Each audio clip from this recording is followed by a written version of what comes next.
Noticias del mundo, actualidad y tendencias, política y enfrentamiento, periodismo y controversia.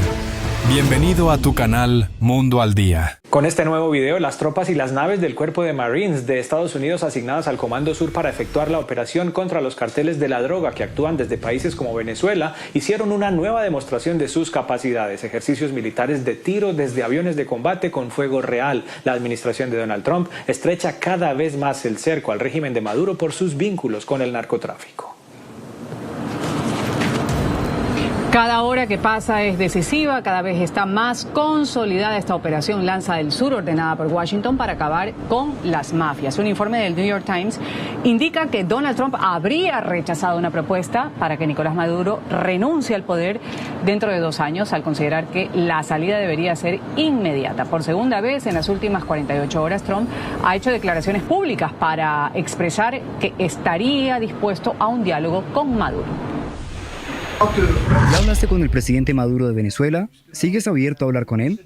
No, él quiere hablar. Sí, estoy dispuesto a hablar con él, estoy dispuesto a hablar con todos. Pero no, él quiere, nos trataron muy mal. Enviaron a toda su población carcelaria a los Estados Unidos y los estamos sacando rápidamente. Pero él estaba enviando drogas aquí y nos estaba tratando muy mal. Estaba tratando con un presidente malo y se salió con la suya. Ahora creo que tenemos la frontera más segura del mundo. Nadie entra a menos de que lo haga legalmente. Lanzó una sugerencia a Maduro ante el avance de la operación militar. Scott le dijo a Maduro que acepte de una vez exiliarse en Rusia o en China. También habló de Gustavo Petro, a quien calificó como un terrorista y una persona muy mala.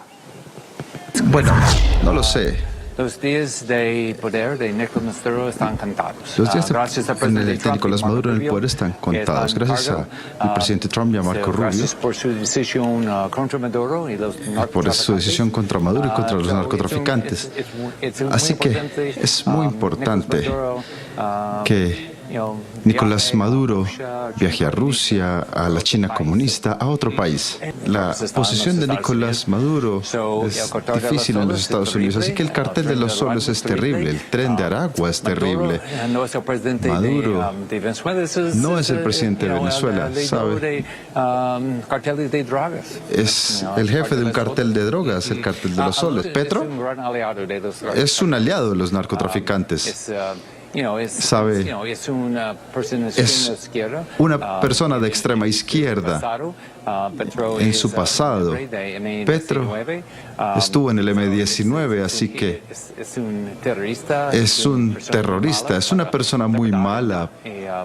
En Venezuela, en Colombia, sabe, no hay oportunidades. Y Colombia y Venezuela, gracias a las ideas radicales de Maduro y de Petro. ¿Habrá alguna acusación contra Petro aquí en los Estados Unidos? Esperamos que sí. El diario The New York Times publicó una columna de opinión en la que el autor argumenta que Nicolás Maduro debería escoger si huir o enfrentar lo que llamó el tratamiento Noriega. El columnista Bret Stephens escribió que aunque Trump se negó a compartir la decisión que tomó respecto a Venezuela, sería difícil imaginar que escogiera enviar a casa a los barcos portaaviones y a los 15.000 efectivos que tiene desplegados en el Caribe. El columnista sopesó las alternativas y llegó a la conclusión de que aunque hay una puerta al diálogo, lo que Washington debería hacer es darle a Maduro y a su círculo más cercano la oportunidad de exiliarse antes de ser capturado para que responda por sus acusaciones de narcotráfico, al igual que sucedió con el dictador panameño Manuel Antonio Noriega en diciembre de 1989. Es libre, los gobiernos. Y cuando más acorralado parece estar por la operación contra el cartel de los soles dirigido por él, Nicolás Maduro decidió aferrarse a la oración, tal como suena. Lo que hay que ver. Ahora Maduro anda rogándole a Dios. Participó ayer en la noche desde el Palacio de Miraflores en una jornada de oración propuesta, según él, por pastores cristianos y evangélicos. El jefe del régimen dijo que era una actividad entre líderes espirituales de Estados Unidos y Venezuela en la cual participaron su esposa Cilia y su hijo Nicolás. Maduro incluso se atrevió a hacer la siguiente invocación. Declaro que ratifico como Señor y dueño de Venezuela a nuestro Señor Jesucristo y le doy toda la honra y honor al Espíritu Santo y declaro que el único Dios real y verdadero es el Dios Todopoderoso, a quien le doy toda la gloria, y en esta guerra espiritual por los derechos de nuestro pueblo y la humanidad. La ministra de Relaciones Exteriores de Colombia, Rosa Yolanda Villavicencio, ha lanzado una velada crítica a la postura de la líder democrática venezolana María Corina Machado, quien ha respaldado el despliegue militar de Estados Unidos contra el Cártel de los Soles encabezado por Nicolás Maduro. No, pues frente a que una premio Nobel de la Paz invite a mayores agresiones, pues no hay nada que decir. Durante el encuentro con medios de comunicación organizado por la agencia EFE esta mañana en Madrid, la canciller colombiana cuestionó la estrategia de Estados Unidos que tiene cercados a los carteles de la droga que operan desde Venezuela y lanzó la siguiente advertencia. Nosotros creemos que puede haber alguna acción encubierta pues contra Venezuela, tal vez, pero es incierto, ¿no? Seguimos insistiendo y persistiendo en que haya un respeto a la soberanía. Pues nosotros no podemos responder militarmente porque no tenemos esa capacidad. Lo único que tendríamos es que proteger a las poblaciones. Lo que sí tenemos muy claro es que cualquier acción encubierta, cualquier acción que desestabilice a Venezuela va a producir un éxodo muy grande. Eso ya lo hemos vivido. La ministra de Relaciones Exteriores ha ofrecido la mediación del gobierno de Colombia para lo que ella ha considerado es un conflicto interno de Venezuela. Reconoció que no tienen interlocución con Washington sobre el despliegue militar en el Caribe y dijo que Petro mantiene la mano tendida para un diálogo diplomático y así poder resolver. Además, la canciller colombiana ha invitado a Estados Unidos a recapacitar. Hemos advertido que la presencia militar desorbitada en la región constituye una amenaza para América Latina y para el Caribe, sobre todo porque América Latina y el Caribe en este momento es un territorio de paz. Los conflictos están en otros hemisferios. Rosa Yolanda Villavicencio afirmó que Estados Unidos mantiene la cooperación militar con Colombia e insistió en los argumentos de Petro, los datos supuestamente equivocados que tiene la administración Trump sobre la lucha antidrogas en Colombia. Pues es realmente toda una agresión, una afrenta el que Estados Unidos tenga en un argumento falso, porque la lucha contra el narcotráfico se viene haciendo muy decididamente desde Colombia y no ha hecho falta violar el derecho internacional humanitario. Y finalmente la ministra de Relaciones Exteriores de Colombia, quien tiene cancelada la visa, como el presidente Petro ha vuelto a quejarse por las sanciones y ha afirmado que Estados Unidos busca aislar a Petro. Ha dicho que no hay evidencia de nexos de Petro con el narcotráfico y ha revelado el envío de una nota verbal a Washington pidiendo explicaciones y también solicitando que lo excluyan de la lista Clinton. La inclusión del presidente y su familia en la lista Clinton es bastante injusta, ¿no? Es como un castigo a Colombia en cabeza del presidente, porque el presidente es el jefe de Estado y es el presidente legítimo de nuestro país, y incluirlo ahí pues realmente es una situación muy negativa, tanto para él personalmente y todo lo que implica, como para el país. Hola, muy buenas tardes, soy Hugo Vecino y actualizamos a esta hora la noticia más importante de América Latina y el mundo. Y precisamente a unos 10 kilómetros de las costas venezolanas, en el archipiélago de Trinidad y Tobago, avanzan los ejercicios militares conjuntos con Estados Unidos. La unidad expedicionaria de la Marina número 22 está desplegada desde el domingo y permanecerá hasta mañana. Los entrenamientos tienen lugar en entornos urbanos y rurales con operaciones programadas durante el día y la noche. Varios de estos helicópteros incorporan helicópteros de la Marina de estos ejercicios. Es el segundo entrenamiento conjunto que realizan ambos países en menos de un mes. Un buque destructor de Estados Unidos atracó a finales de octubre en costas trinitenses. Ante esto, el régimen de Nicolás Maduro suspendió un acuerdo gasífero conjunto y declaró persona non grata a la primera ministra de Trinidad y Tobago, Kamala Persad Bissessar.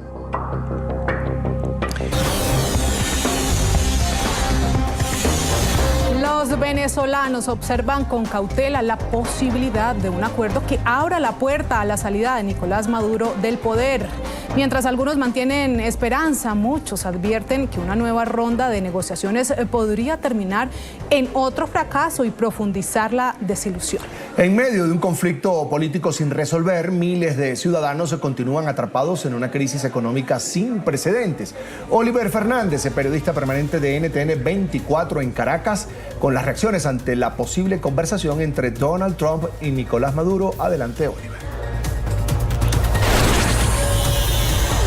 Hola, buenas tardes. Así es. Diferentes opiniones se han generado entre los ciudadanos venezolanos luego de conocer la posibilidad de una conversación entre el presidente de los Estados Unidos, Donald Trump, y Nicolás Maduro. Destacan que el fracaso de los intentos anteriores de diálogo o negociación los lleva a la desilusión. Ven poco probable que se llegue a un acuerdo.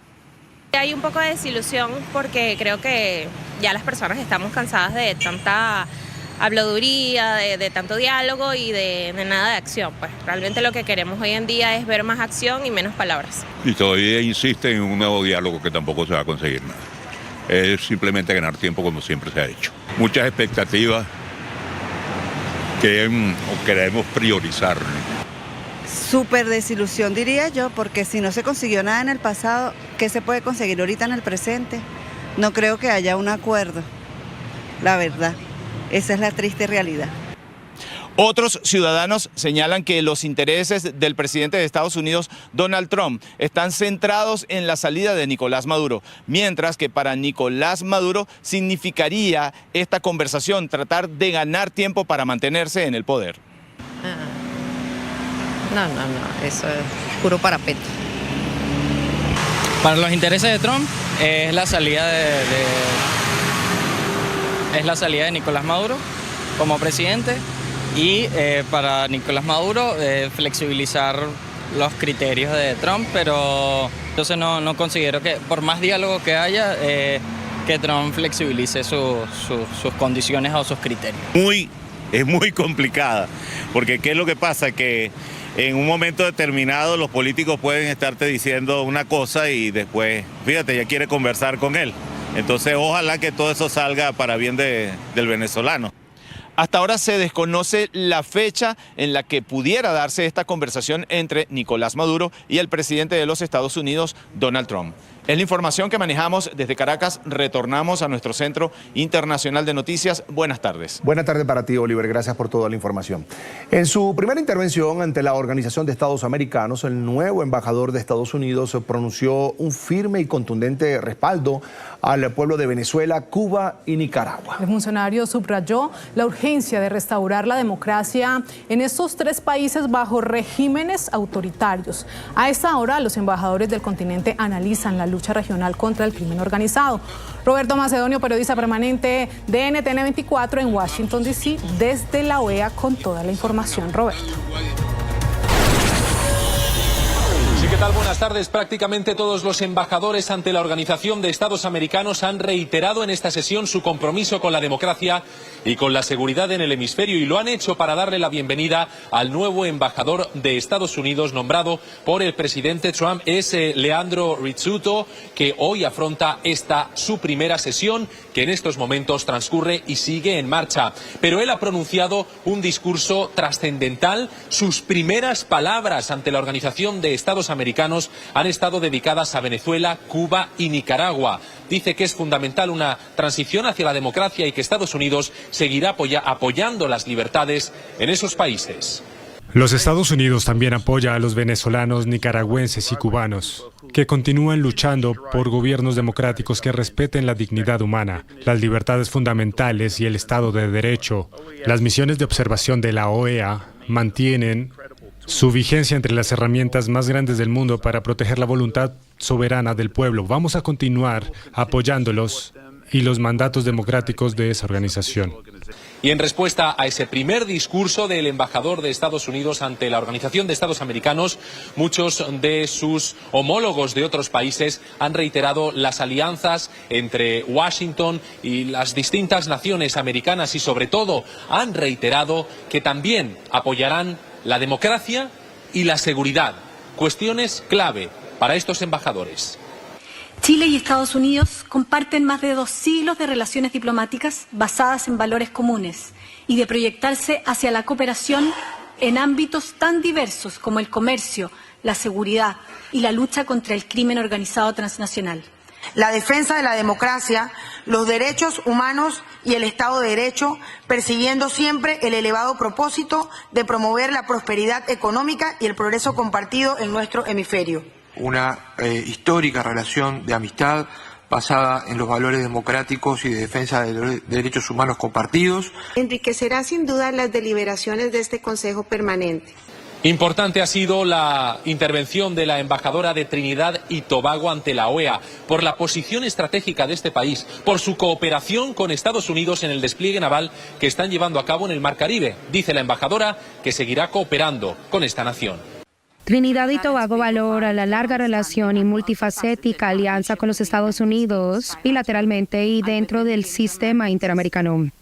Reafirmamos nuestra disposición de trabajar cercanos y su delegación con esperanza de diálogo, respeto mutuo y solidaridad mientras colectivamente avanzamos con los mandatos de los Estados Unidos y buscamos defender las prioridades para así cumplirle a los pueblos de las Américas. Su Excelencia, esperamos con interés compromisos constructivos.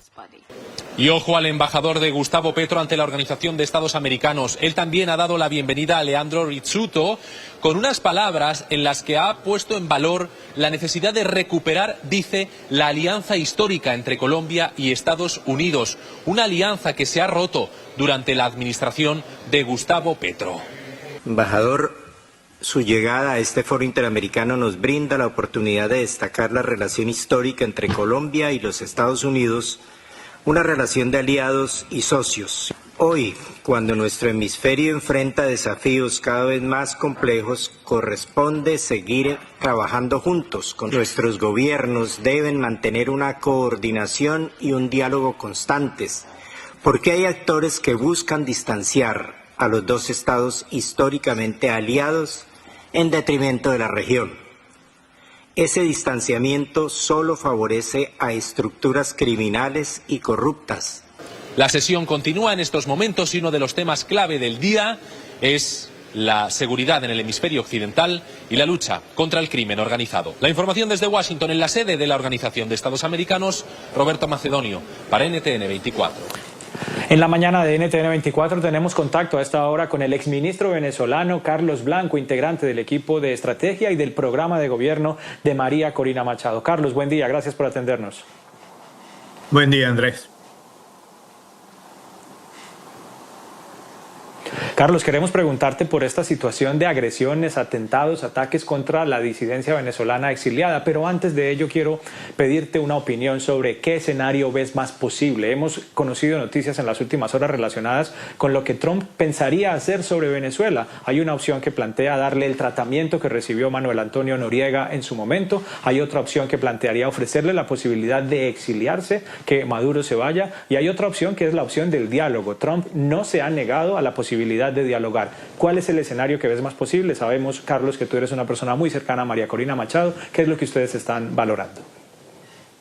Nosotros lo que pensamos es que se trata de la salida de Maduro y del régimen que encabeza y que ese objetivo debe ser alcanzado. Si es alcanzado por una vía poco traumática o menos traumática, está bien.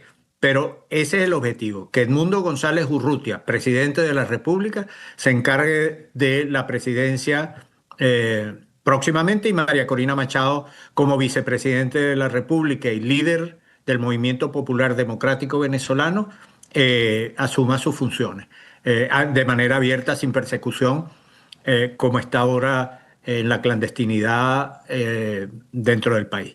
De tal modo que yo creo que lo fundamental es la salida del régimen y la instauración del presidente electo de Venezuela.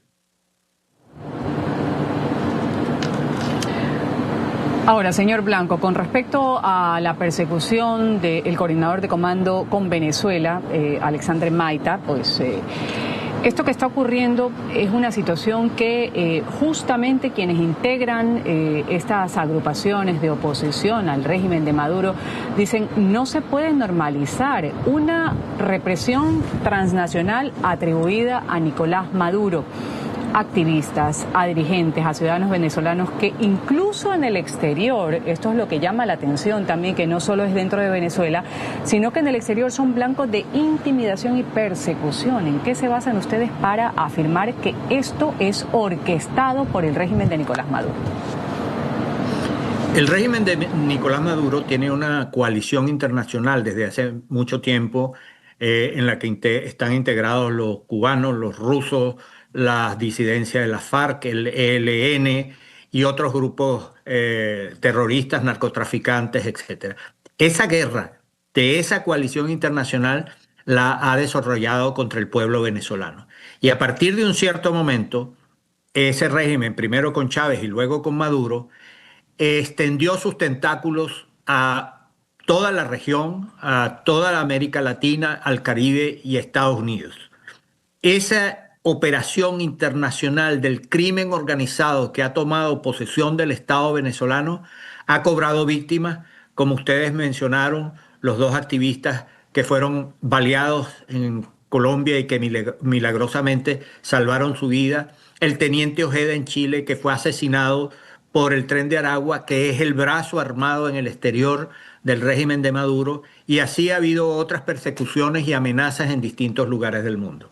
Yo creo que hay que decir que el régimen de Maduro no solamente está persiguiendo venezolanos en el exterior, sino que está interfiriendo en las actividades internas, en los asuntos internos de los países.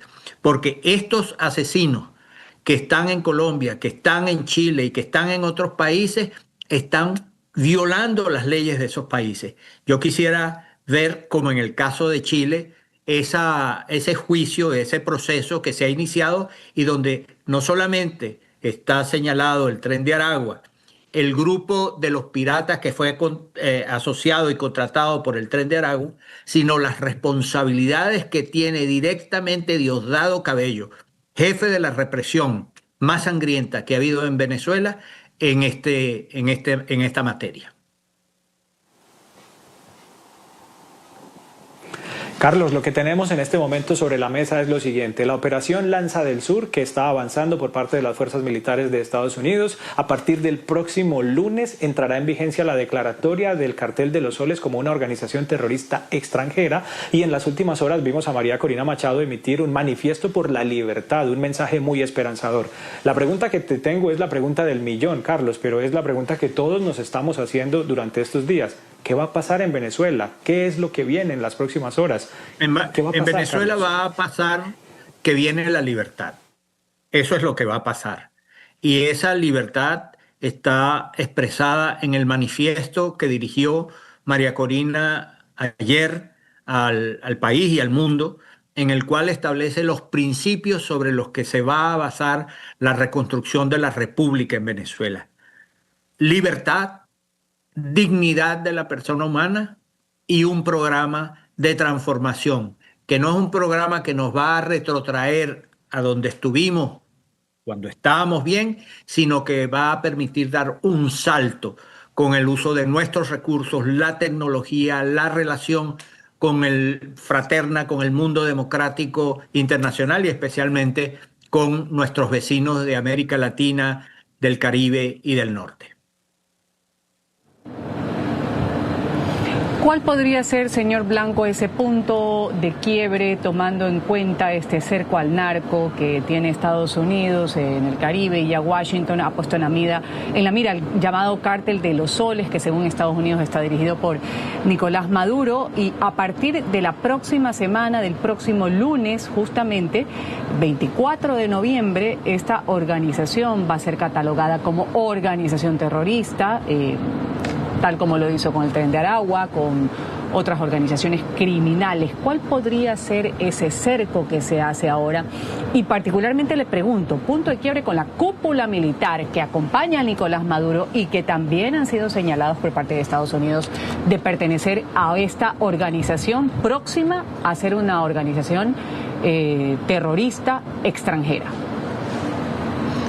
Por una parte, quisiera decir que el cerco hacia y en contra del régimen de Maduro es un cerco que tiene tres elementos fundamentales. Por una parte, el movimiento popular venezolano organizado, liderado por María Corina Machado, que está activándose progresivamente para definir una situación en la que el régimen tenga que salir. En segundo lugar, la operación internacional encabezada por Estados Unidos y que se ha desplegado en el Caribe y que tiene el signo de decir, tienes que irte, Maduro. Y en tercer lugar, las fracturas internas del régimen, a las cuales usted alude en el sentido de que hay fracturas en el campo militar.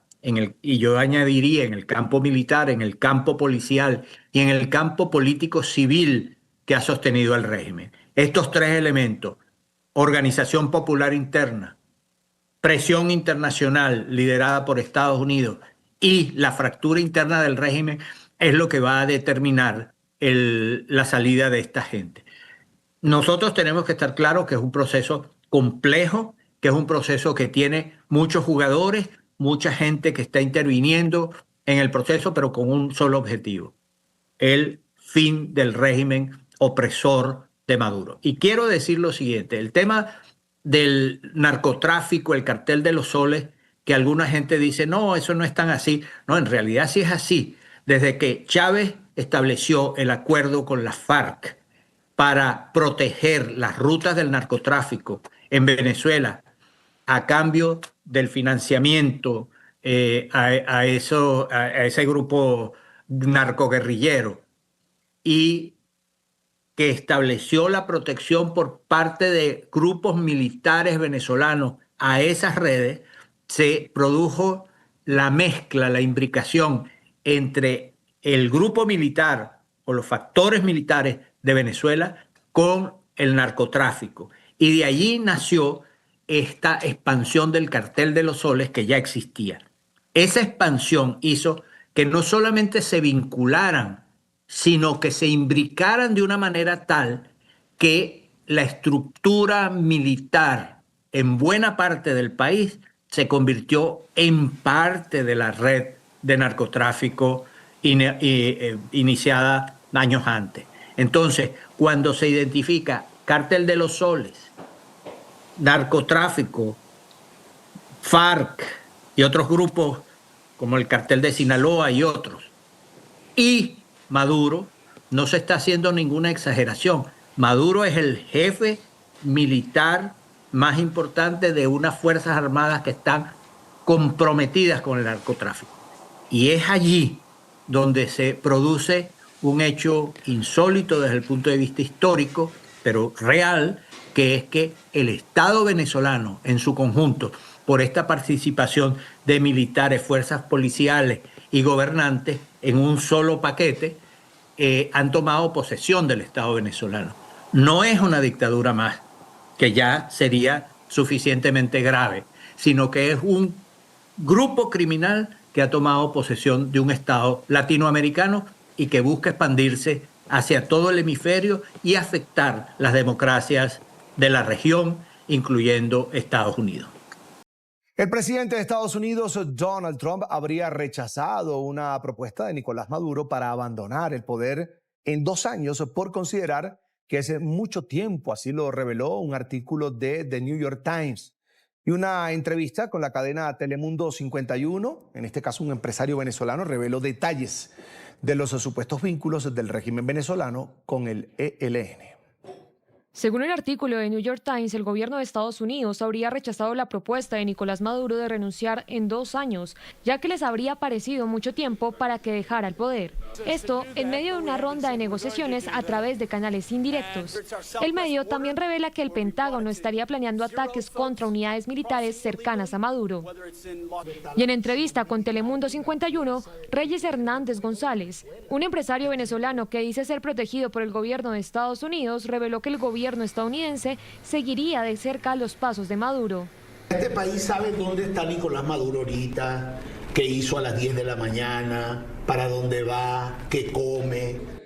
También denunció que el régimen madurista protegería más de 500 pistas donde estarían campamentos del ELN en Venezuela. Están resguardados por el ejército venezolano, autorizados por Padrino López, autorizados por Diosdado Cabello, están recibiendo armamento. Ahí están los campamentos del ELN, ahí están las pistas donde despachan cocaína.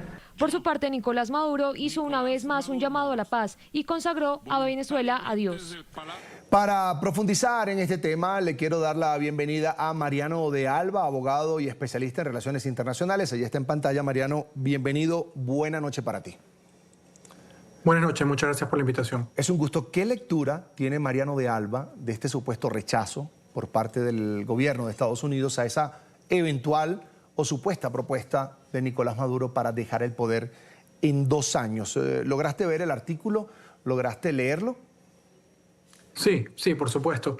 A ver, creo que el artículo es interesante y el mensaje principal que trae es que reafirma una información que ya se había hecho pública a mediados de octubre, y es que la Casa Blanca había autorizado operaciones encubiertas de la CIA en Venezuela, lo que en ese momento fue un anuncio un tanto extraño, porque, digamos, las operaciones encubiertas es el modus operandi de la CIA, y muy probablemente la CIA tiene pues muchos años ya operando en Venezuela, aunque sí es cierto que desde que las relaciones diplomáticas entre Estados Unidos y Venezuela cesaron formalmente en el año 2019, el rango de acción de efectivos de la CIA en Venezuela probablemente se complicó mucho al no poder contar pues con el apoyo diplomático que sucede allí, pero muy probablemente la CIA continúa operando, ¿no?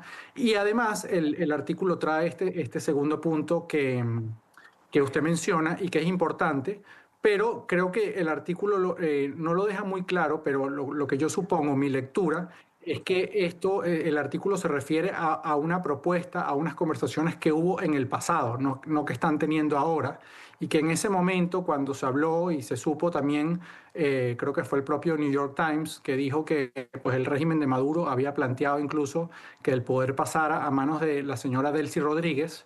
La Casa Blanca lo había rechazado. Ahora lo que está planteado y lo que ha dicho el propio presidente Trump es que posiblemente él abra una nueva conversación con el propio Nicolás Maduro, y pues estamos en un momento donde no se sabe, es realmente incierto, no se sabe si esa posible conversación, se va a dar, y si se da, a dónde va a desembocar. Pero creo que está más que claro, si partimos de esta información que maneja The New York Times, que ya tú muy bien dices, se había divulgado en el mes de octubre, que está más que claro que ahora, en este caso, si se da ese encuentro, si se da ese canal de conversación entre Donald Trump y Nicolás Maduro, sería para un punto decisivo y definitivo, porque si se rechazó una propuesta de una transición de 2 años, creo que Trump va por todo. Bueno, yo creo que realmente hay incertidumbre porque al final quien toma la última decisión es el presidente Trump, y realmente no se conoce cuál es su posición, cuál es su visión con respecto a este tema. Cuando en el programa 60 Minutos de la cadena CBS le preguntaron, dijo que él pensaba que sí, que Maduro tenía sus días contados, pero digamos no fue sumamente enfático en eso, ¿no? Y es evidente y se sabe, se conoce que hay divisiones dentro del equipo de asesores de la Casa Blanca sobre cómo abordar el tema de Venezuela, y creo que no es casualidad que en las últimas horas, luego de que el presidente Trump dijo que hablaría eventualmente con Maduro, pues haya salido el señor Richard Grenell nuevamente en una conferencia de CIPAC, que es una organización conservadora, pues apostándole nuevamente a la diplomacia, ¿no? Entonces, es evidente que hay un sector liderado por el secretario de Estado Marco Rubio que no concibe otra salida, otra solución que la salida de Nicolás Maduro del poder. Pero creo que sigue siendo una incógnita. Pues si se va a dar esa conversación, que yo creo que es difícil que se dé, pero si se va a dar, y si se da, pues cuál va a ser la preferencia del presidente Trump, que evidentemente creo yo que a estas alturas está claro que tiene cierto escepticismo de adelantar una operación militar, especialmente de gran envergadura en territorio venezolano, y que probablemente también ha sufrido o ha recibido reticencias importantes de la institucionalidad militar estadounidense sobre la opción de realizar una operación en territorio venezolano. Entonces, hoy por hoy hay que ver, porque realmente también lo que anunció el secretario de Estado Marco Rubio hace algunos días sobre la designación del Cartel de los Soles y de Nicolás Maduro como una organización terrorista extranjera, creo yo que también tiene el objetivo de dar un tiempo limitado para ver si esa opción de la negociación, si esa opción diplomática puede funcionar o no, para ejercer más presión y tratar de apurar al régimen de Maduro a que plantee su negociación y que tome una decisión final. Pero si eso no avanza, pues muy probablemente el presidente Trump va a tener que decidir qué hacer, ¿no? ¿Qué hacer? Ahora que tocas el tema de operaciones militares, Mariano, según el artículo de The New York Times, el Pentágono habría considerado posibles ataques a unidades militares cercanas a Maduro. Y te pregunto, ¿qué tan viable es ese escenario de presión militar por parte de las fuerzas militares de Estados Unidos, pero en este caso con el objetivo de que Maduro deje el poder? Porque lo que hemos visto hasta ahora, y ha sido así anunciado por el gobierno de Estados Unidos, es una lucha contra el narcotráfico que implica a Maduro, porque según Estados Unidos es el jefe del Cartel de los Soles, pero que también va contra otras organizaciones criminales que operan en esa zona del mundo. Sí, efectivamente. Creo que... A ver, y aquí vuelvo a cuál es la visión del presidente Trump, ¿no? El presidente Trump pareciera tener como tres grandes objetivos o preocupaciones con respecto a Venezuela. La primera y principal, y se puede ver cuando le preguntan sobre Venezuela en ruedas de prensa, es que él sostiene que el régimen de Maduro se ha portado muy mal con Estados Unidos porque supuestamente ha enviado a criminales venezolanos que han migrado a Estados Unidos. En segundo lugar, el presidente Trump ha puesto sobre la mesa este tema de las drogas, del narcotráfico. Y en tercer lugar, y lo dice ese propio artículo del New York Times que estamos citando en esta conversación, aparentemente en conversaciones privadas el presidente Trump ha manifestado interés por tener mayor acceso al petróleo venezolano. Entonces, todo esto me lleva a mí a pensar que, digamos, la posibilidad de una negociación y de una conversación muy probablemente va a girar en torno a esos tres ejes, ¿correcto? Y hoy por hoy pareciera, de cómo se ha venido desarrollando pues toda esta movilización militar en el Caribe desde el mes de finales de agosto, septiembre, pues pareciera que el presidente Trump no ve claro una operación militar, pero sí quiere adelantar y seguir adelantando todos estos movimientos que hemos visto como un mecanismo de presión, y para llegar a esa posible o eventual negociación en una posición de mayor fuerza, donde el régimen de Maduro tenga muy pocas opciones que hacer el plan que posiblemente le plantee el gobierno estadounidense. Mariano, en una entrevista difundida por la cadena Telemundo 51, un empresario venezolano afirma que el régimen de Maduro protege supuestas pistas y campamentos del ELN, esta guerrilla colombiana, pero en territorio venezolano. Te pregunto, ¿un secreto a voces o una denuncia temeraria? No, yo creo que hay reportes muy bien soportados desde hace mucho tiempo de que efectivamente el ELN está presente en territorio venezolano y adicionalmente de que pues, las Fuerzas Armadas de Venezuela en la inmensa mayoría de los casos ha hecho su vista gorda a esa presencia. También hace algunos años hubo una operación por parte del ELN contra unas disidencias de la FARC que inició en territorio venezolano y donde pues aparentemente también las Fuerzas Armadas de Venezuela apoyaron al ELN en esa lucha interna que tenían con las disidencias de la FARC. Creo que de ahí esa información no es nueva y de hecho pues una de las cuestiones que se ha hablado que se ha sopesado durante los últimos meses es que esos posibles ataques, y aquí voy otra vez a la pregunta anterior que no la respondí del todo, esos posibles ataques que yo creo que no se pueden descartar, pero no parecieran ser muy probables al día de hoy, esos posibles ataques de Estados Unidos, esas operaciones militares, se ha hablado que también pudiesen ir en contra de esos campamentos o en contra de esas zonas en donde está el ELN y otros grupos criminales, ¿no? La pregunta es si eso realmente puede llevar a la salida de Maduro del poder. Y yo creo que pues, sigue siendo una incógnita. Si la operación militar se enfoca contra sitios estrechamente vinculados con el narcotráfico, pareciera que no es muy probable. Si se enfoca en sitios de las Fuerzas Armadas Bolivarianas pues que responden a Maduro, eso quizás con mayor probabilidad puede generar movimientos a lo interno de esas Fuerzas Armadas para tratar de preservarse y tratar de en definitiva, decirle a Maduro que no ven otra opción sino su salida del poder para poder, digamos, preservar sus vidas. Pero al día de hoy creo que sigue, inclusive si se dan esos ataques, pues habría que ver si finalmente pues, logran dar con objetivos importantes y cuál es la reacción de las Fuerzas Armadas de Maduro. Porque también es posible que inclusive en un caso de ataque eso termine generando mayor cohesión en la alianza entre el régimen de Maduro y las Fuerzas Armadas, que como sabemos pues tienen una alianza muy profunda desde hace muchos años y básicamente son la misma cosa, ¿no? en su gran mayoría. Entonces creo que sigue habiendo gran incertidumbre y como hemos hablado, un gran riesgo, ¿no? Porque al final Venezuela está en un momento donde su futuro cercano depende de lo que decida al final o no el presidente de Estados Unidos, que es Donald Trump. Lo que yo sí creo que hay, Mariano, en Miraflores, es algo de preocupación, por no decir miedo. ¿Y por qué lo digo?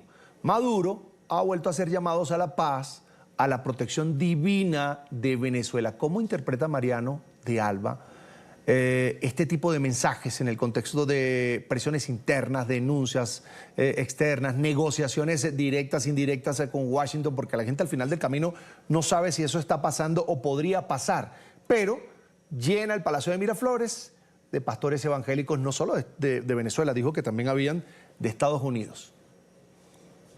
No, por supuesto que hay una situación de grandísima tensión. Creo que desde hace buen tiempo, diría yo, desde el año pasado, los días posteriores a la elección del 28 de julio, donde la oposición ganó con gran claridad, el régimen de Maduro no se veía en una situación tan comprometida y hemos visto medidas muy evidentes, ¿no? Que sobre todo hace algunos meses, cuando empezó todo este operativo, pues Maduro dejó de hacer actos en el Palacio de Miraflores y los hacía en hoteles de la ciudad de Caracas como para tratar de elevar su protección, porque obviamente sabía que iba a ser más difícil para el gobierno estadounidense atacar un hotel en Caracas. Evidente hay preocupación, hay movimientos, hay conversaciones. Todo esto que estamos viendo por parte de Maduro, todo este esfuerzo, es porque él cree y tiene el convencimiento de que pues, el presidente Trump es una persona muy pragmática, que puede cambiar de opinión y están haciendo un esfuerzo para ver si realmente pueden tener ese encuentro de negociación con Trump, que es algo que viene pidiendo Maduro. Y ver si pueden convencer a Trump de una opción que permita al régimen quedarse en el poder. Ahora, eso va a ser muy difícil porque, como ya sabemos, pues, el propio presidente Trump ha aceptado y ha ordenado esta campaña de altísima presión militar y además está rodeado por un equipo que en su gran mayoría ve como un objetivo muy importante la salida muy pronto de Maduro del poder. Pero al final creo que la decisión de cuál va a ser el desenlace de esto depende del presidente Trump, y creo que no es nada polémico que digamos que el presidente Trump es una persona que pues toma decisiones de repente y tiene una política exterior un tanto errática y sorpresiva, ¿no? Que también al final termina siendo su gran activo, ¿no? Esa incertidumbre que genera sobre qué puede decidir o qué puede hacer. Fíjate, Mariano, yo sé que existe y está ahora sobre la mesa Gaza, su conflicto con Israel, o el conflicto de Hamas con Israel o de Israel con Hamas. Está Ucrania, una invasión brutal por parte de Rusia, un aliado incluso de Nicolás Maduro, y que hay otros conflictos también en África que centran de alguna manera la atención del mundo. Pero te pregunto a ti hoy, ¿es la hora de que actores internacionales, y allí vuelvo a incluir a Estados Unidos, que está luchando ahorita contra el narcotráfico internacional, países vecinos, aliados históricos y organismos multilaterales, hagan algo más para dar alivio a esa crisis en Venezuela, especialmente pensando en una transición política, tomando en cuenta lo que pasó en esas elecciones que no reconoció Maduro o que se robó Maduro? Yo creo que es evidente que hace falta un involucramiento internacional muy importante. Y creo que lo que ha venido desplegando Estados Unidos, en cierta manera, genera esa presión para ver si nos podemos acercar más a una resolución. Ahora, como se ha venido desarrollando esa historia hasta ahora, también tiene grandes riesgos. Y el principal riesgo que yo veo es que esta es un esfuerzo que nos termina dejando, desde el punto de vista de los venezolanos, muy a la voluntad final de una sola persona, que es el presidente Trump.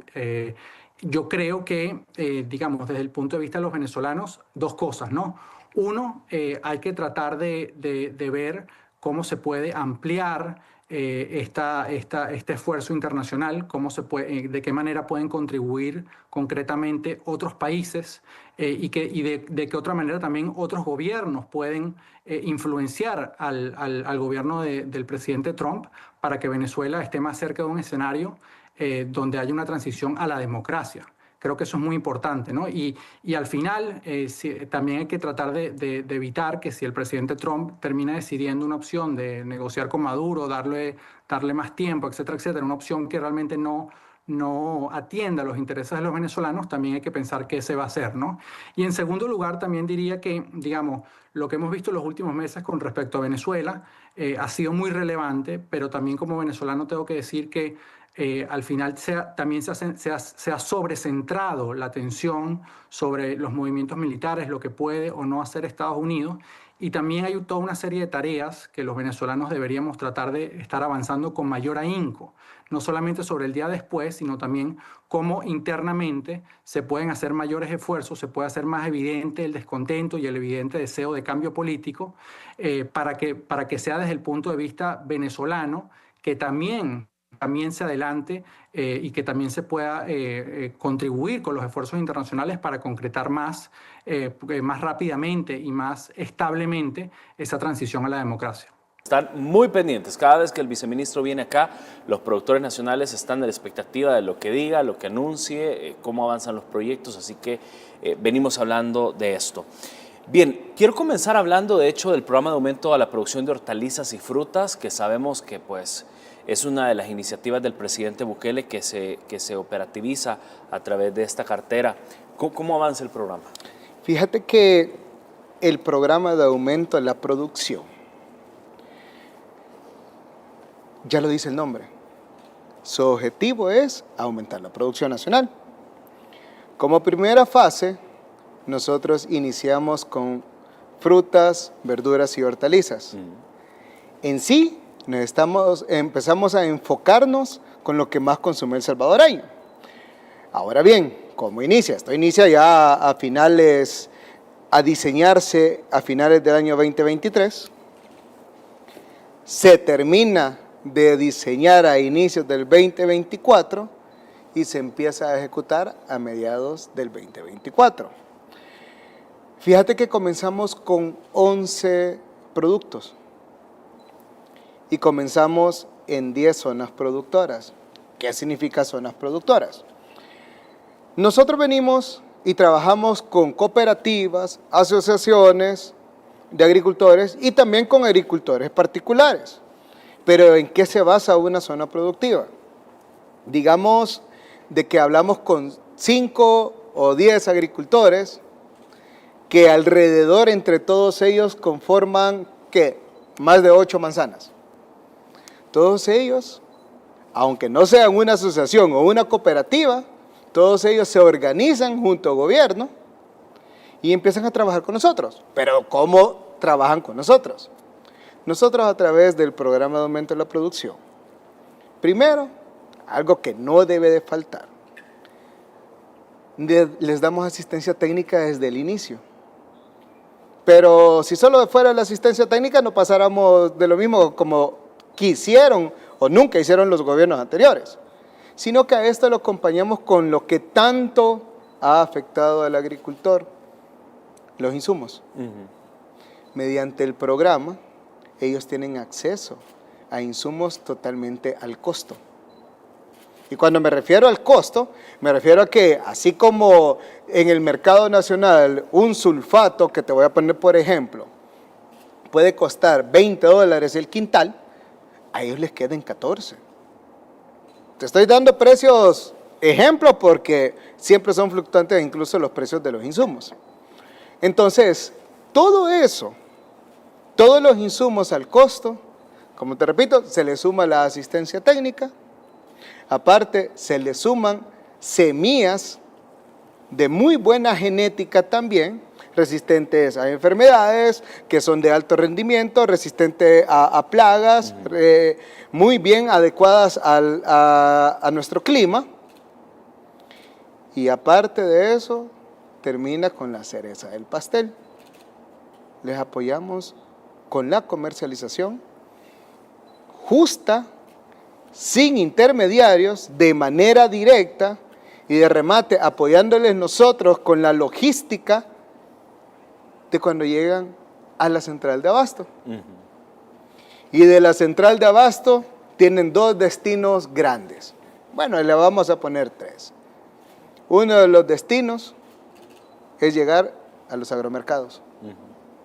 Otro de los destinos, que se venda a través de un puesto común y corriente dentro de la central de abasto.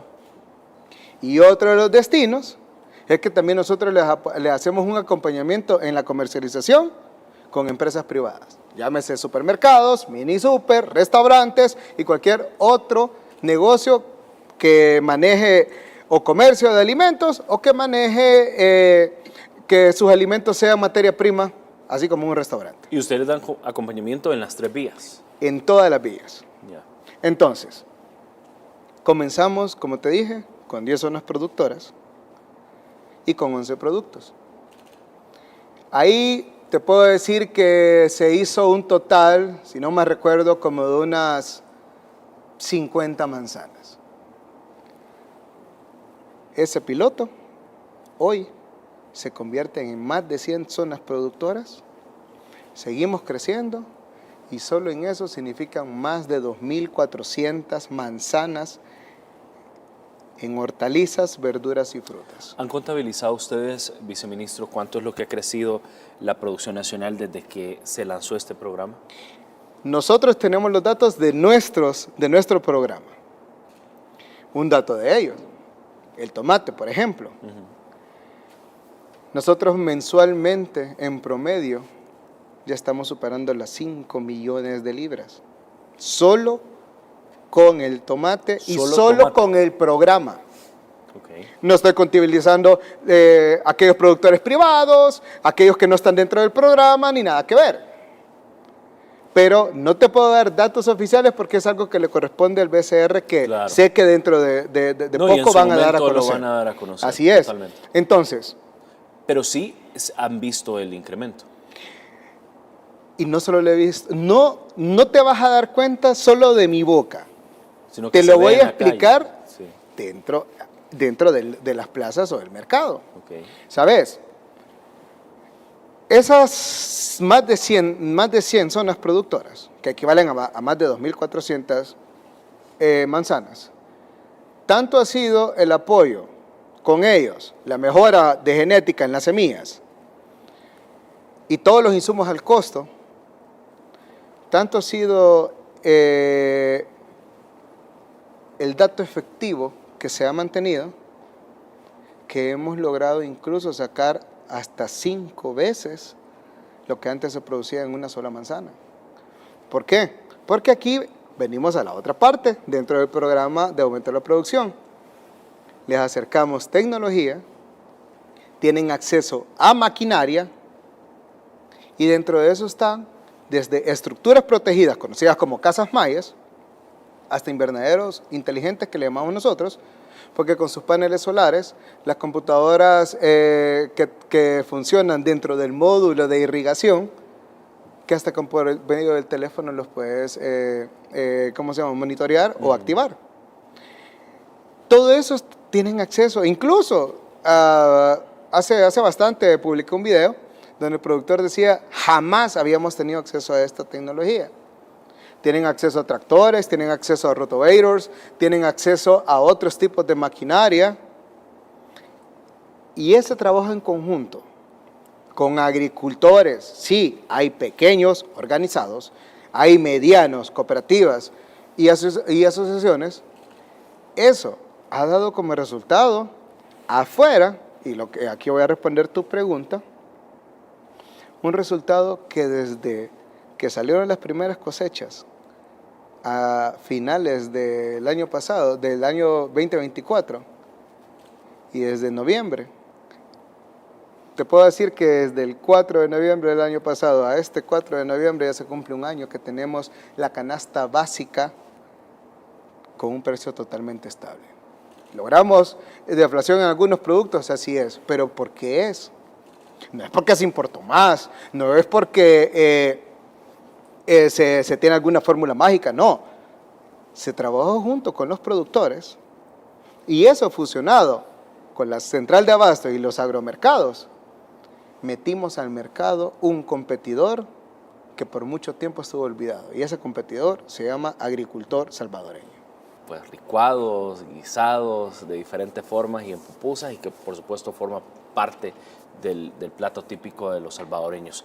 Y esto me da paso a mostrarles la siguiente publicación que en su momento hizo el viceministro en sus redes sociales. Esto fue el 14 de noviembre. Es totalmente inaceptable, dice, que algunos coyotes están ofreciendo a nuestros productos apenas $60 por el quintal de frijol, para luego revenderlos, esos mismos quintales, escuche bien, hasta en $115 en el mercado. Por eso hemos instalado 2 puntos de venta de frijol, calle Barrios y calle 29 de agosto. El precio del quintal, dice el viceministro, es de $87 con tendencia a la baja. También se venderá por libras. Tenemos cosecha nacional, no es justo que quieran explotar a nuestros productores y de remate afectar a la población. El mercado es libre y el que quiera comprar caro es su decisión. Nuestra parte haremos todo para llevar la comida a la mesa de nuestra gente y a precios justos. Vayan a comprar a $87 el quintal y no permitamos que abusen del bolsillo de todos. Y ahí estamos viendo, de hecho, las imágenes. Contexto, viceministro, ¿qué pasó? Lo que pasa acá es que cuando uno está en este ramo, tienes que conocer los comportamientos del mercado. Y así como a veces invitan a un señor en otros canales a entrevistas y se pone a dar datos que realmente no sé de dónde los sacan. ¿De dónde los sacan? No sé de dónde los sacan. Pero dentro de esas declaraciones que hizo, este señor dijo, allá por julio fue, nos vamos a quedar sin frijol nacional. Y ahí empieza a abrir la puerta para aquellos especuladores.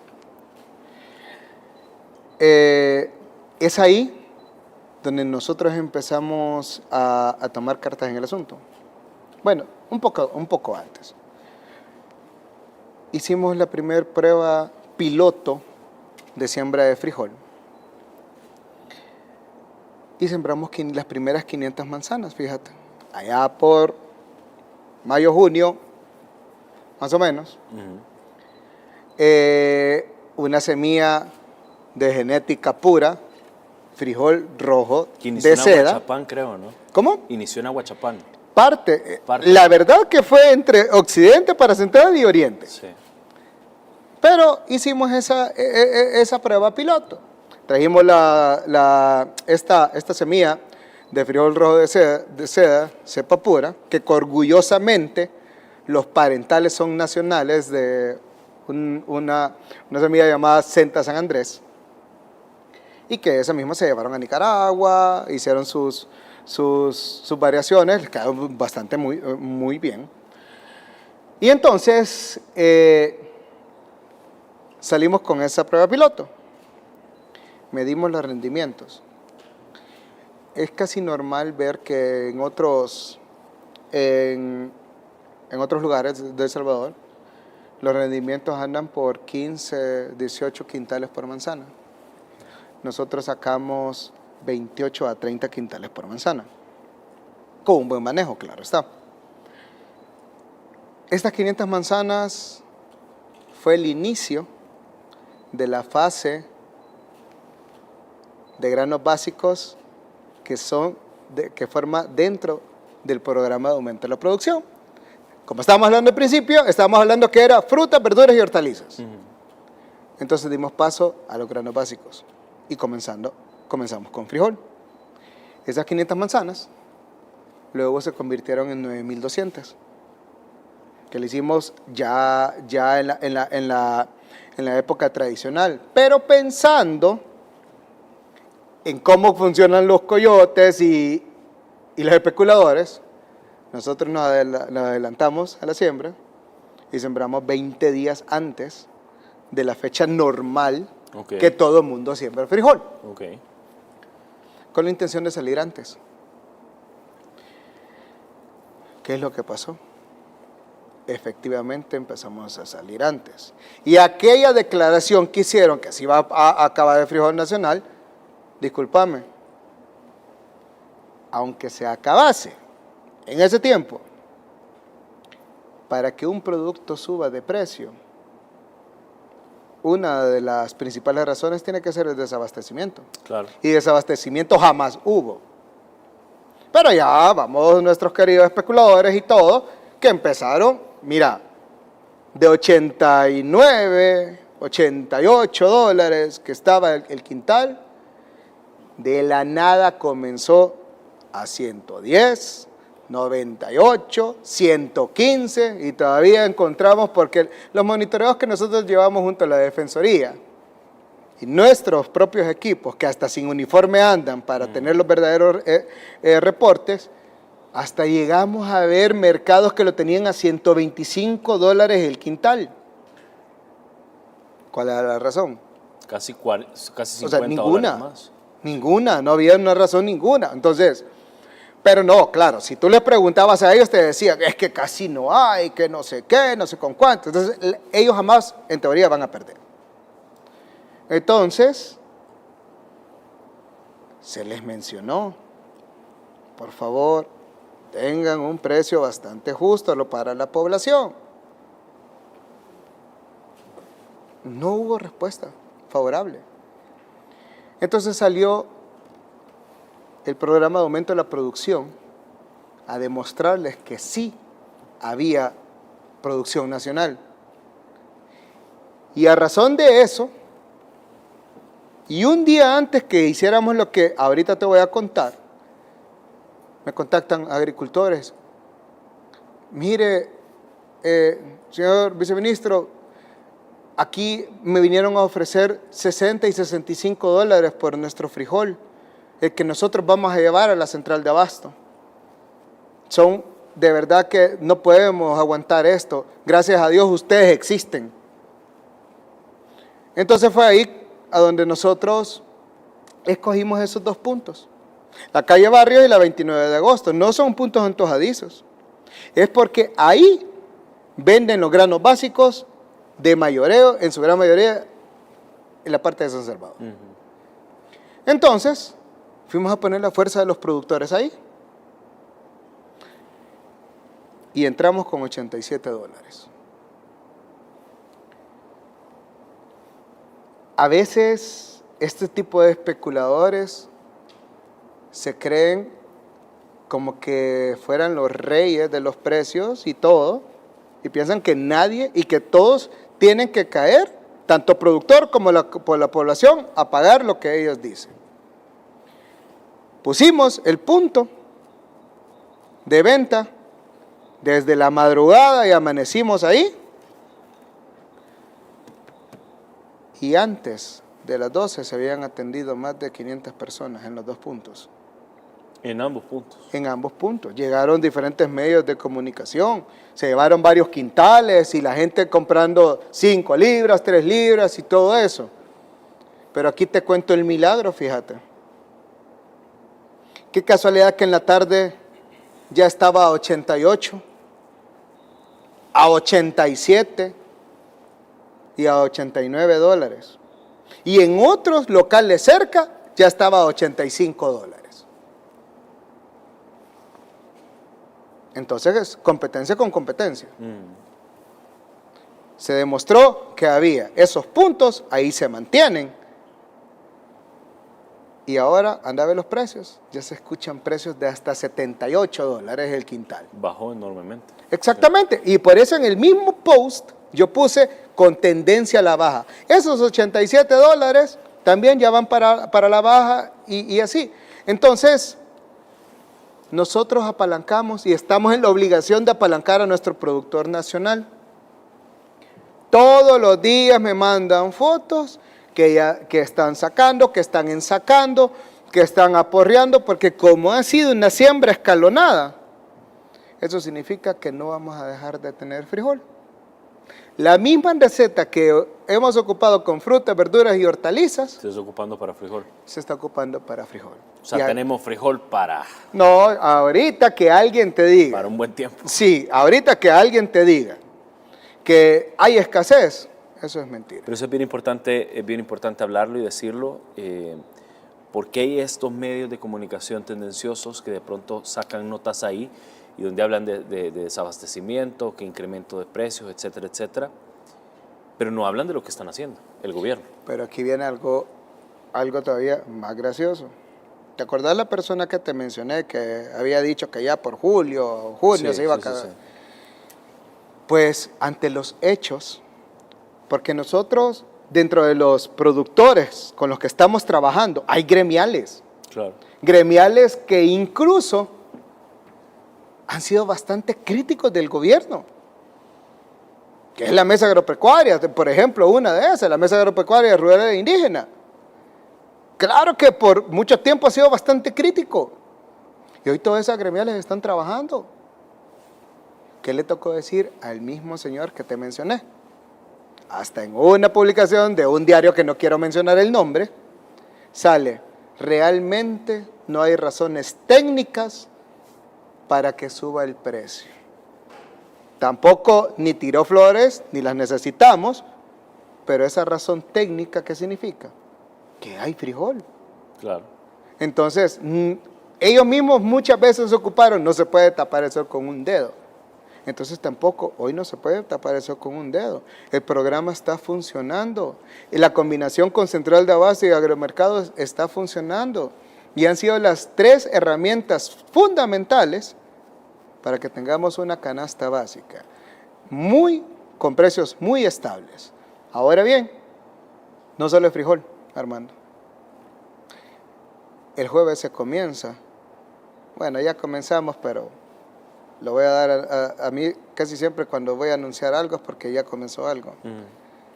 Pero oficialmente el jueves damos a conocer que estamos sembrando 10,000 manzanas de maíz. Agregamos maíz para ya tener cubiertos todos los alimentos esenciales que consume el salvadoreño. En varios puntos. A nivel nacional. Ahora bien, ¿esto qué significa? El hecho de garantizar este tipo de grano. O sea, ¿qué significa para los salvadoreños? ¿Qué significa para los salvadoreños? Significa que vamos a tener alimento. Significa de que sí, claro, todos los países importan, pero al tener nuestra propia producción, tenemos ese as bajo la manga de poder tener precios estables y que ni otro, ni un comerciante, ni un especulador nos va a decir qué precio ocupar, porque por eso hoy el productor está siendo apoyado firmemente por el gobierno y esa venta que tiene sin intermediarios es una apuesta para que exista una competencia, como lo dije en el post, la persona o el salvadoreño puede comprar a donde le guste, ya sea caro, medio o bajo precio. Pero ya existen todos esos elementos para una competencia. Y cuando dice, no, pero es que ahí el productor es el que sufre, depende si me lo está diciendo un especulador o un verdadero productor. Porque el especulador, siempre pongo el ejemplo del tomate, la caja podría estar en $25. O bueno, lo vimos con el frijol. Sí. Estaba a 110, a $90 y 115. Pero ya le andaban diciendo al productor, dámelo en 75, dámelo en $65. Entonces, ahora el productor, por medio de nosotros, si en el mercado está a $87, entonces el productor lo va a vender a $87, porque para el gobierno no es negocio. Claro. Así es. Así que se beneficia no solo los productores, sino también la misma gente con el tema del costo. Exactamente. Entonces tenemos dos grandes ganadores, el productor y la población salvadoreña. Total. Tomarme unos segundos de esta entrevista para saludar a todos los salvadoreños que nos ven en el oriente del país. De verdad, que gente más cálida, siempre muy alegre, contenta. Y bueno, ya ahora que están en vísperas, por supuesto, del Carnaval de San Miguel. Así que les mandamos saludos a todos. Yo sé que están muy ansiosos y gracias de verdad por estar ahí. Y también quiero saludar a los que nos ven a través de las plataformas de redes sociales, nuestra diáspora que está todas las noches conectada con nosotros. Gracias también a todos ustedes. Hablemos de la canasta básica, ¿cómo se encuentra actualmente? Hablábamos hace poco con la Defensoría del Consumidor y nos decía que obviamente los precios se mantienen estables, pero ustedes que están también trabajando de la mano con los productores, ¿qué información tienen? Sí, fíjate de que según la información del BCR también, mantenemos una canasta básica bastante estable, con las tasas de inflación más bajas también, a comparación de muchísimos países, e incluso tuvimos un par de casos de deflación en algunos alimentos. Gracias a Dios, como todo mercado, podrían haber altas, bajas, pero nos mantenemos en una estabilidad donde la misma población salvadoreña lo puede ver, pues. O sea, nosotros podemos decir algo, pero ya a la hora que el salvadoreño va a comprar, ya sea en el mercado, en un supermercado, o más en un agromercado, pues es ahí donde se da cuenta que hay unos precios bastante estables.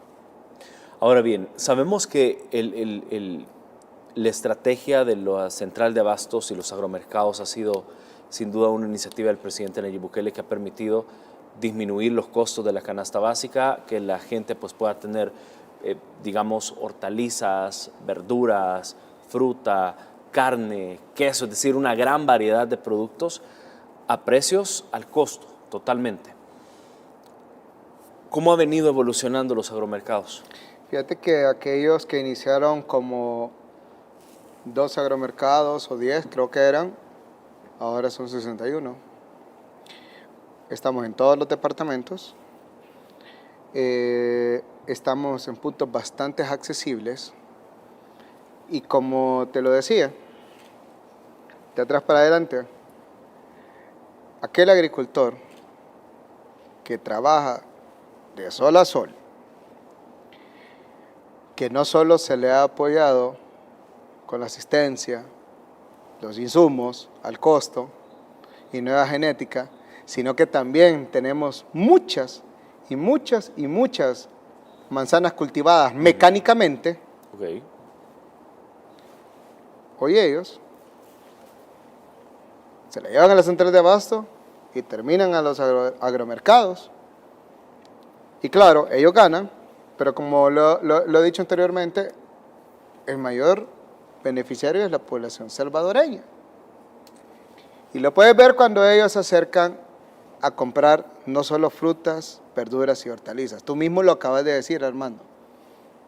En un agromercado puedes obtener pollo, carne de res, en algunos o en muchos de ellos hay carne de cerdo.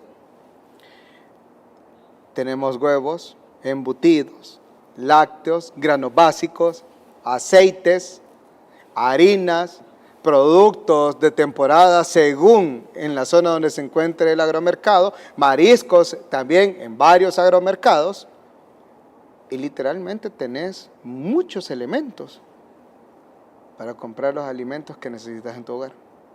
Y a un precio Tú dijiste, accesible. exactamente, tú dijiste precio de costo, tal vez no es lo correcto. Lo correcto es precios justos o precios accesibles. Totalmente. ¿Hay proyección de poder abrir más agromercados? La estrategia del presidente es siempre hacer llegar lo mejor para la población salvadoreña y posiblemente vamos a salir con sorpresas el siguiente año. Interesante. Centrales de abasto, ¿cómo van? Pues la primera fue la central de abasto de Soyapango. Pronto, muy pronto, la de Usulután. En construcción una tercera, que me voy a reservar todavía el nombre. No nos va a dar la premisa todavía. Cuando ya esté un poquito más adelantada, yo te digo, Armando, ya está. Pero una pista, es Occidente. Ok. Y sí, esta estrategia del presidente también va en aumento. Porque también, así como nosotros estamos aumentando la producción nacional, pues obviamente se van a necesitar centros de mayoreo para poder distribuir esas cosechas. Porque cuando nace la central de abastos de Soyapango, nace con el 70% de producción nacional. Así es. Ahora bien, ¿cómo evitan que se pueda dar abusos, por ejemplo, en la comercialización de productos tanto dentro de los agromercados como la central de abastos? Fíjate de que desde que nace el programa de aumento de la producción, estos técnicos que andan dando asistencia técnica, también hay un equipo que se llama técnicos de comercialización. Okay. Y son ellos los que también tienen parte de la responsabilidad de asesorar a nuestros agricultores. Una vez que ellos, los agricultores, ya saben que parte de su cosecha va a ir a la central de abasto o va a ir al sector privado, que tienen esa parte de esa libertad también, es ahí donde nosotros, por medio no solo de los precios, sino que también de la información que tenemos de los técnicos de nuestro programa, y como esta es una puerta abierta para todos nuestros productores. Claro. El equipo de la central de abasto se encarga de obtener la información necesaria y determinar si es productor, si no es productor, si es intermediario o si es importador. Y es ahí donde comienzan los filtros para nosotros luego hacer llegar esos alimentos a los agromercados. Pero de pronto, si existe alguna irregularidad, la identifican en el momento. Sí, aparte de que tengo que decirte que tenemos un centro de monitoreo con cámaras, un circuito de cámaras en todos los agromercados. Hace poco, ahora fue que estaba comentando un usuario de redes que supuestamente era un opositor. Él lo manifiesta así que solo voy a replicar lo que él dice. Empezó a decir de que le habían robado y que le habían quitado su cartera o algo por el estilo, y nada más hicieron una llamada.